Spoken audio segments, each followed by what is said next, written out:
દિલ્હીની 40 શાળાઓને બોમ્બની ધમકીથી હડકંપ, વિદ્યાર્થીઓને પરત મોકલી તપાસ શરૂ. દિલ્હીમાં આજે વહેલી સવારે એક બાદ એક 40થી વધુ શાળાઓને બોમ્બથી ઉડાવી દેવાની ધમકી મળતા હડકંપ મચ્યો છે. ધમકી ભર્યા ઈમેલ મળ્યા બાદ સવારે શાળાએ આવતા તમામ વિદ્યાર્થીઓને ઘરે પરત મોકલવામાં આવ્યા હતા. સમગ્ર મામલે પોલીસ તપાસ પણ શરૂ કરી દેવામાં આવી છે. અહેવાલો અનુસાર ફાયર વિભાગ તથા પોલીસની ટીમ શાળાઓમાં પહોંચી ગઈ છે અને પરિસરની તપાસ કરવામાં આવી છે.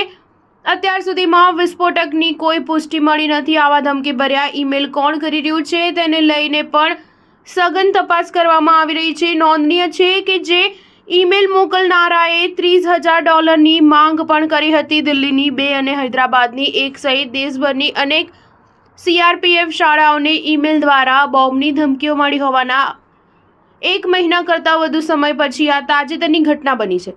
તમિલનાડુની એક CRPF શાળાને 21મી ઓક્ટોબરની રાત્રે ધમકી મળી હતી. ત્યારબાદ દેશની તમામ સંલગ્ન શાળાઓને એલર્ટ કરવામાં આવી હતી. જો કે આ ધમકી પોકળ સાબિત થઈ હતી. 20મી ઓક્ટોબરે દિલ્હીના રોહિણી વિસ્તારમાં CRPF સ્કૂલની દિવાલને એક શક્તિશાળી વિસ્ફોટથી હચમચાવી દેવામાં આવ્યો હતો, જેમાં નજીકની દુકાનો અને વાહનોને નુકસાન થયું હતું. જો કે કોઈ જાનહાનિ કે ઈજા થઈ ન હતી. સ્ટાર ન્યૂઝ 7 હંમેશા સચ્ચાઈની સાથે.